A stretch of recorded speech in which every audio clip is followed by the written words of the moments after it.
সাকিবের সাথে নাকি সিনেমা করতে হলে সাকিবের বাচ্চার মা হওয়া লাগে, সেই ক্ষেত্রে আপনার মন্তব্য কি আছে? না, সাকিবের মা হওয়া লাগে, সাকিবের বাচ্চার মা হওয়া লাগে হয়ে যাব। যদি আমার সুপারস্টারের সাথে কোনো অভিনয় করতে হয় তো হয়ে যাব। আপনি 4 নাম্বার বউ হতে রাজি আছেন? হ্যাঁ, রাজি আছি। আচ্ছা, এই যে মিডিয়াতে গিভ এন্ড টেক বলে একটা কথা আছে, এই কথাটা আপনি কি বিশ্বাস করেন? এটা বিশ্বাস করে ডিপেন্ড করে নিজের উপরে ভাইয়া, ডিপেন্ড করে নিজের উপর। আমার যদি ইচ্ছা থাকে আমি করবো, আবার ইচ্ছা না থাকলে আবার করা হয় না। এটা নিজের উপর ডিপেন্ড করে। আমি আপনাকে আগেও বলেছিলাম সাক্ষাৎকারে, এখনো বলতেছি। বর্তমানে আমরা দেখছি চলচ্চিত্রে রূপালী পর্দার একজন নায়িকা চা বিক্রয় করছে, সেই নায়িকা আবার প্রশ্নের জবাব দিচ্ছে যে মিডিয়াতে গেলে নাকি কাপড় খোলা লাগে। এটা আপনি কিভাবে দেখছেন? আপুটা যেটা বলছে, আপুটা আসলে এখানে এই জগৎটাকে সে আগাইতে পারে নাই। সে আগাতে পারে নাই বিদায় সে এই জগৎটাকে বিদ্রোহ করে দেন, উল্টাপাল্টা কথা বলতেছে আমার মনে হয়। কারণ একটা মিডিয়াতে ইনি যে সমস্যা হয় নাই, সে তো সমস্যা হয়েছে দেখি দেন আসছে, তাই না? সে যে কতটুকু ভালো সে বলো, সে যে বলে আমি ডিএনএ টেস্ট করবো, এই টেস্ট করবো, সেই টেস্ট করবো, তাহলে সে তার আগে টেস্ট করে। তো সে যে কয়েকটা নাটক বা সিনেমা করছে, ইন্ডিয়ান বলে সিনেমা করছে, ইন্ডিয়া বাংলাদেশ ভারত সিনেমা করছে, সে তখন সে তো গেছে গিভেন টেক না ছাড়া কি কাজ করে যায়?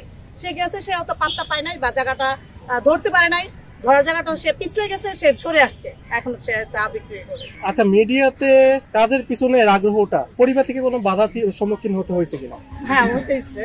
এটা প্রথম আমার বাধা দিচ্ছে, দেন করা যাবে না। এখনো কিন্তু আসে এই জায়গাটা ভালো না বা করা যাবে না, এখনো আসে। কিন্তু আমার ইচ্ছা, এটা ইচ্ছাতে আমি কিন্তু করতেছি, কারণ আমি তাদেরকে প্রুফ দিচ্ছি, ভালো কাজ করতেছি, ভালো জায়গায় যাচ্ছি। এই জন্য মিডিয়াতে কাজ করতে গিয়ে রাতের বেলা বাসায় ফেরা, এতে করে কি কোনো সমস্যার সম্মুখীন হতে হয় কিনা?